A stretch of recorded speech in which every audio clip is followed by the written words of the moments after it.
Welcome, wanderer, to one of the most prestigious places in Greece, the theater. My name is Aspasia. Though I am not originally from Athens, I have climbed to the top of its social ladder using my wit and intellect. I've even earned the love of Pericles, one of the most powerful men in the city.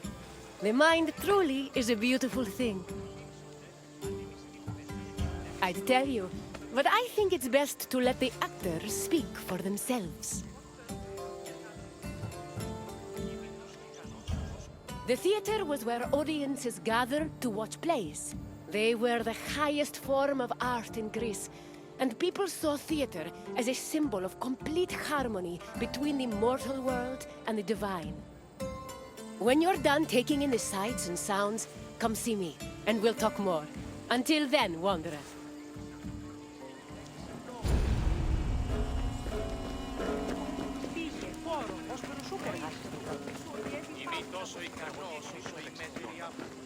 Τι συνεκτιμήσετε όντως το απροσδόκιο του πελάτου?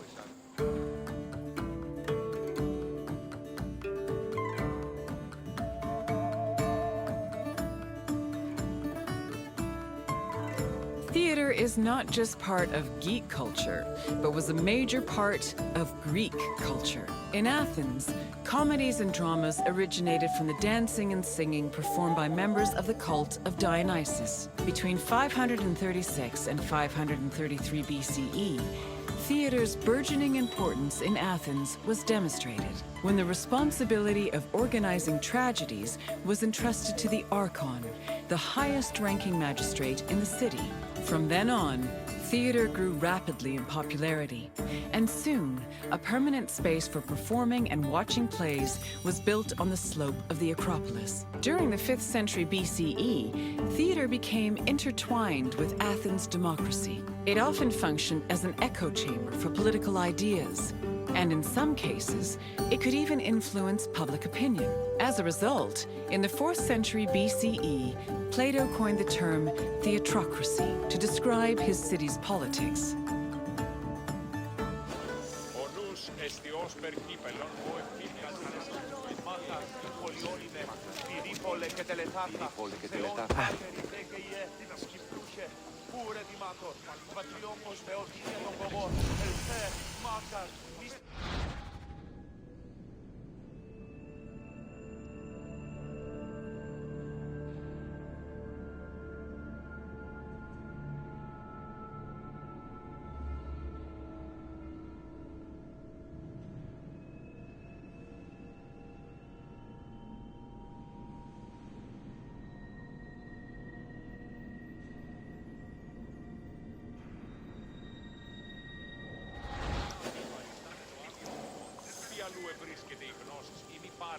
Μεγαλώνει με και πολιώνει με χθονία και θηροκτώνει.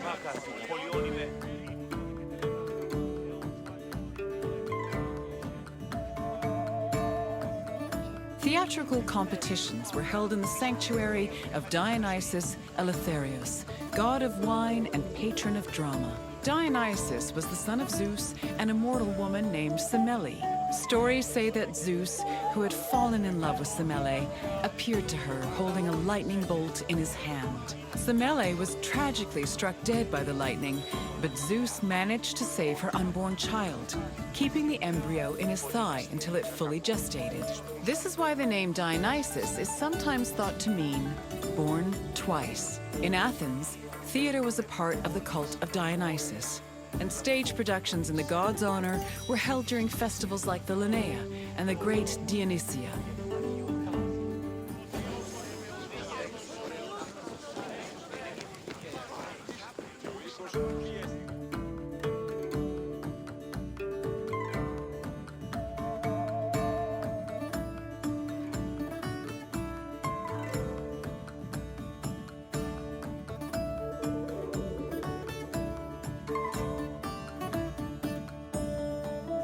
In Athens, there were 3 festivals that honored Dionysus with drama performances: the rustic Dionysias, the Linnea, and the great Dionysia. For the rustic Dionysia, each deme of Attica organized their own Dionysiac procession. The parades were full of phallic songs, dances, and symbols meant to signify fertility, and participants wore drunkard masks and sang bawdy lyrics about the god. The Linnea was the oldest Dionysian festival. It was exclusively reserved for Greek citizens and mostly made up of comedy performances. Finally, the Great Dionysia was the most important festival. Taking place over several days, it began with a parade called a phallophori, followed by a dithyramb contest, and ending with consecrated drama competitions.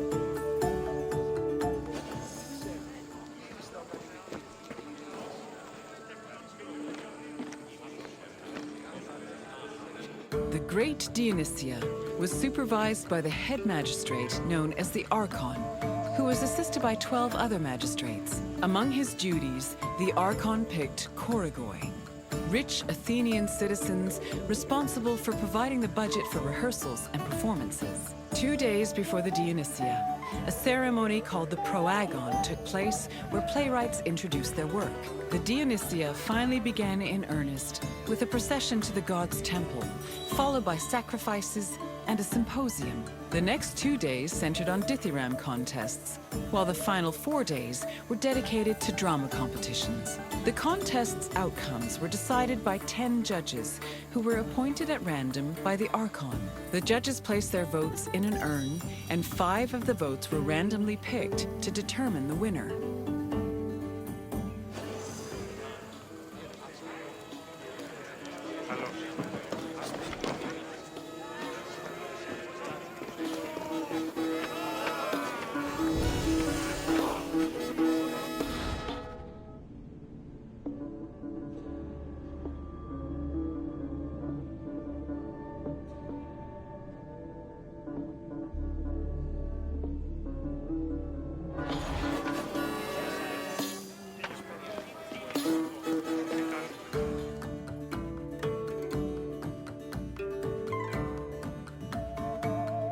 All Athenian stage actors were male, regardless of whether they were playing men or women. Tragedies originally featured only 1 actor performing alongside a chorus, eventually reaching a maximum of 4. Adding more roles opened up the opportunity for dramatic dialogue. During performances, they prepared themselves in the skene, a building that served as a backstage area, before emerging onto the proskenion, or stage. The skene could be painted to represent backdrops like palaces, temples, and tombs. Its roof was reserved for appearances by the gods. These gods could be moved around with a crane called a mechane, which produced spectacular visual effects. On stage, actors wore masks and elaborate costumes. For tragedies, they were adorned with magnificent clothes. While for comedies, actors playing male characters wore hugely exaggerated phalluses, probably to maximize the laughs.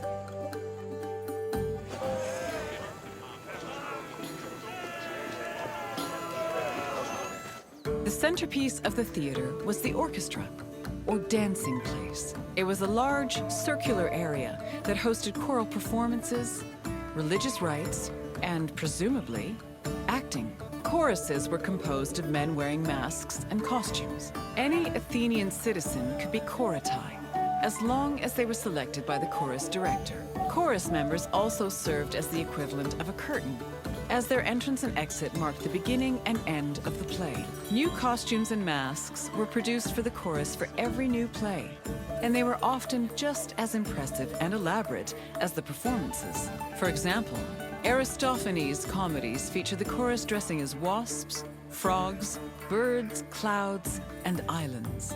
One of his plays, The Knights, even had men riding other men dressed as horses.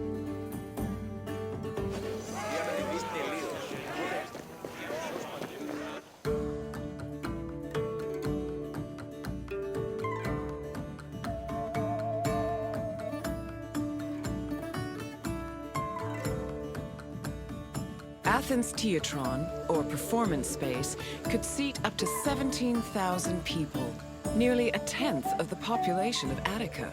Its excellent acoustics made it ideal for drama, but it was also sometimes used for political meetings and parades. The theater was accessible to everybody.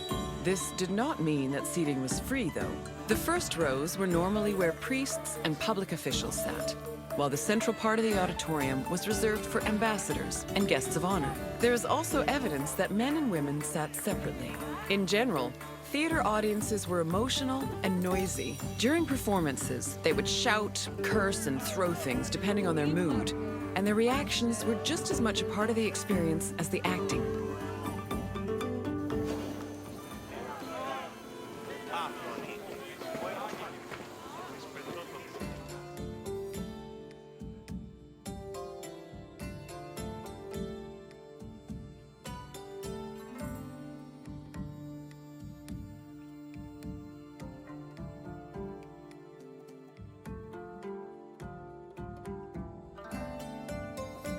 Hello again, Wanderer. I hope your visit was entertaining.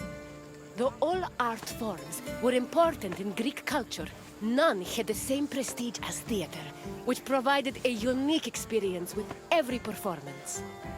Is there anything else you'd like to do? Really? Then let's begin. Who was Dionysos' mother? Correct! Unfortunately, Semele died before her son was born, but Zeus saved the unborn baby and raised him as a god. Next, another question. Which competitions took place on the second and third days of the Great Dionysia?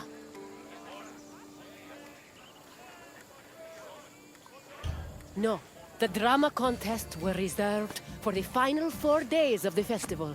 Try again.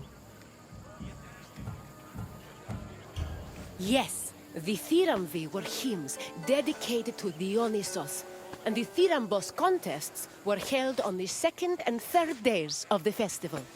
And finally, the last question. Which of the following is the oldest festival dedicated to Dionysos? The Great Dionysia was one of the largest festivals dedicated to the god, but not the oldest. Try a different answer.